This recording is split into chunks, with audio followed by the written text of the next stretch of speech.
Pristine weapons. Can you beat the game while only using them? Yes. Yes, you can. But we are going to see how easy or hard the challenge is. I have to beat all the required bosses and the final boss in order to beat the challenge. Let's do it.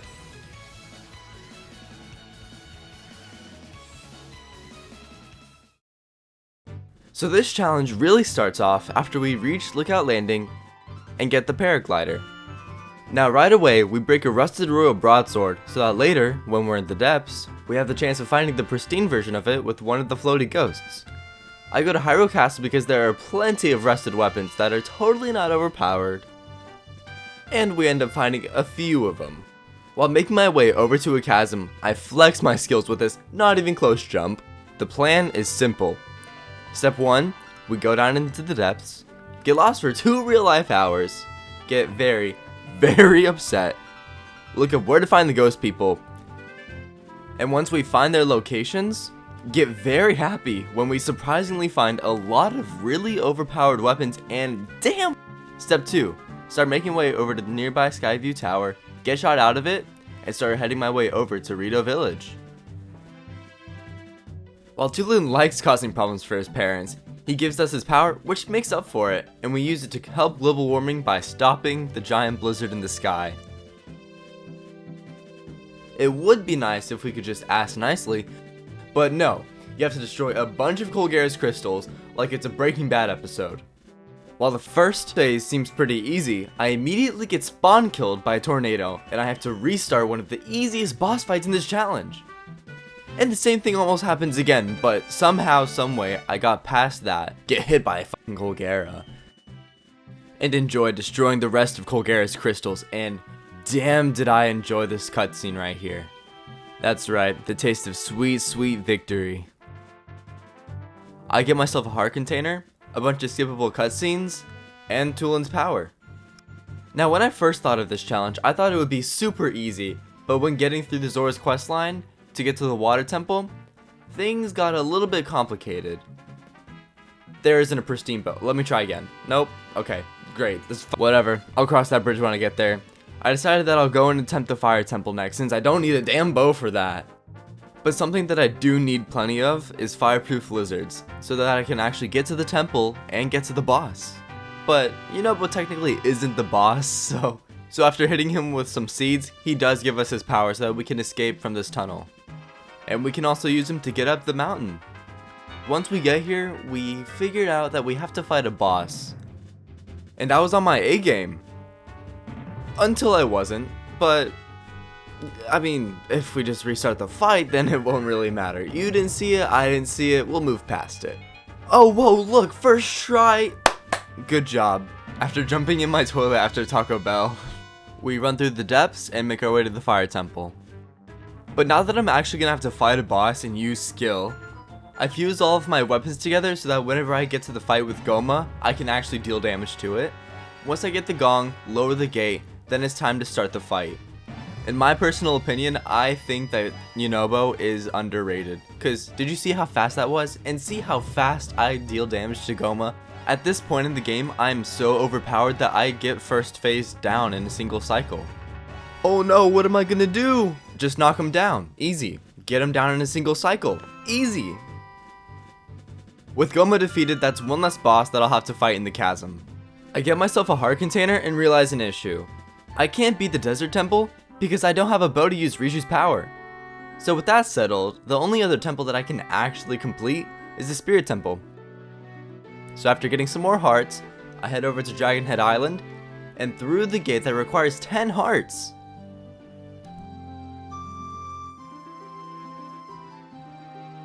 With that part done, we take Mineru's head and take it into the depths while slowly taking the part to an area where we can find out that we actually have to bring 4 more parts to the robot. This is gonna take a while. Well, an hour later we finish the robot so that Mineru can actually walk around. Now we get some sweet, sweet game progression. After beating this game about 4 times, I figured out how to beat the Seas construct hitless. Kind of. With that aside, the construct's patterns are pretty easy to read, so with enough time, I'd say you're good. And believe me, because I'm obviously the professional. Alright? Now I can officially say we finished the third temple. Give me a heart container, give me some cutscenes, and give me the power. We are good. So now we're actually gonna have to prepare to go down into the chasm, fight the Demon King's army, fight Queen Gibdo and Mukdarok, and Phantom Ganon.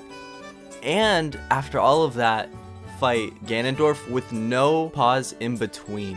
So I need to get some weapon upgrades, and a lot while we're at it.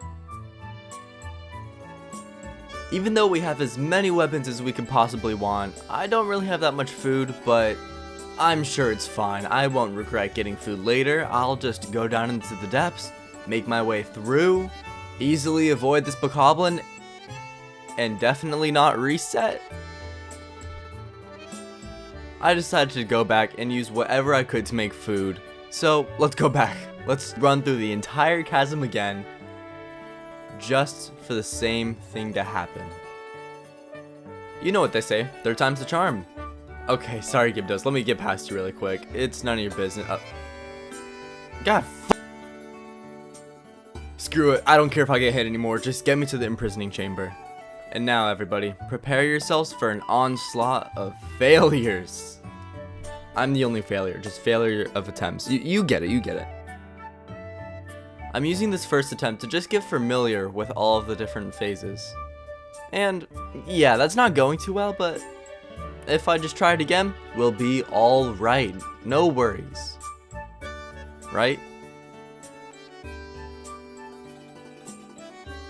Now with this second attempt, we seem to be getting pretty far considering I basically did nothing in the first attempt. Now that we made it to the Lizalfos wave, it's just even more running around. Yay! I forgot that I needed to heal, so after doing that, I saw the rest of this wave until the sages eventually dropped the last Lizalfos. I can actually do something against the Gibdos because I can use Mineru's flame emitter. That's done. So now that we're on the moblins, who could have guessed it? We stalled them out until the sages took them down. And with this, now this is our first attempt at one of the bosses in the depths. Mukdarok. Now I've never even attempted fighting the main bosses outside of their boss arena, so this is going to be a little interesting, but who knows? I might even beat it on the first try. I guess we'll have to see. So this fight was going to be hard enough already, but it turns out if you're going to throw splash fruits on Mukdarok, you're going to have to hit it twice before you even get the chance to attack it. And then it'll just run away from you, but with Yunobo, I can eventually take down most of its health in the first phase. But of course, with every boss, there's always that little bit of health left. And yeah, I died. So what? So what? I just have to do the whole thing again, but fuck it, I don't care. And now I died again. I died again. I died again. Until I didn't. I need to make sure I do not die.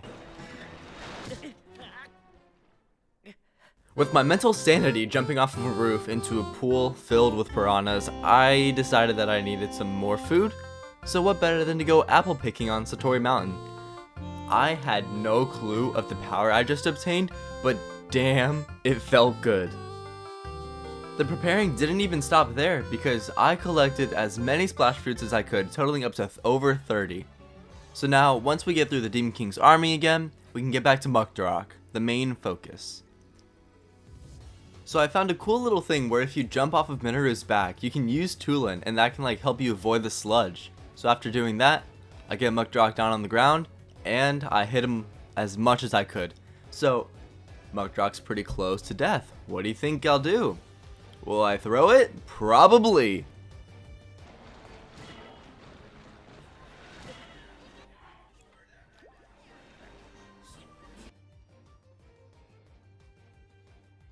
Of course, he has barely any health left. I'm gonna have to restart this whole thing. But surprise, I actually didn't throw it, and we can move on to the next boss. The Super Mart fanatic, Queen Gibdo. This is gonna take one hell of a long time to fight. So my first strategy for this fight is to hit the Gibdo with Yunobo, so that it's weakened, and then I'll get as many hits in as I can. I said as many as I can. there's just a little bit of a skill issue here, alright? Alright. Why are you walking away? Why are you walking away? Apparently once you get her on fire, then you can just hit her as much as you want. Good to know. This wasn't close. Stop running away from me, Gibdo! Get me into your second phase! So, this is what I've been avoiding. I'm gonna have to fight Gibdo without actually destroying the pods. Somehow, someway I'm gonna have to do it. You know, maybe if I just destroy all the Gibdos on the ground, then I'll just be wasting my goddamn time. Snipe him, play chase with Mugtarock until its head explodes, and great.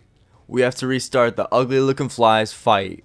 While being chased around by a bunch of Karens at a target, a thought comes to me. Hold up, what if I use bombs? No shot, what the fuck? After cleaning up the area, I still have a few Karens following me, so after I give them some coupons, I reset. I know what you're thinking. What the fuck, you were right there. Oh, but what you didn't see is all of the sweet weapons that broke while hitting Gibdo Karen. Eventually, I got a little trigger happy and decided to shoot her right between the eyeballs. What will you learn? I guess she really didn't like that, and she called the manager. Little did she know, I am the manager, best friend. Oh damn, we found Zelda. I guess that means the challenge is over. Don't fuck with me! I have the power of God and anime on my side! Wait, Oh shit, I guess that means we're done. There's no chance we're gonna win. The way that Phantom Ganon stalks you for a while and just won't stop just makes me want to end his whole career. But, you know, I can't really do that since I can't use my weapons. And eventually I just have to use Yunobo over and over again to dwindle his health down as much as I can. Until I just get bored of it. Phantom Ganon starts doing whatever the hell this is. And with enough Yunobo hits, we can eventually finish this boss off and move into the finale.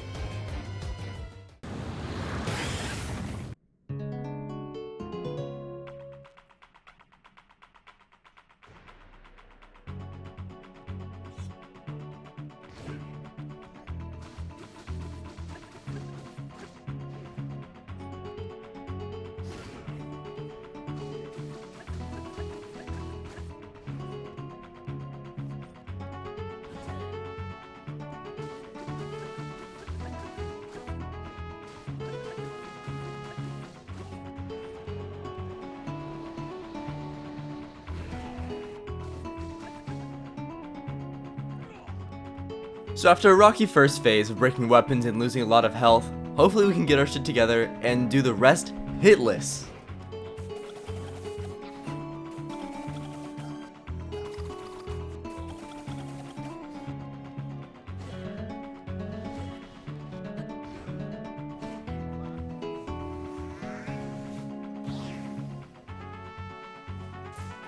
Okay, I'll be the first to admit that that didn't really go to plan, but we still have some left.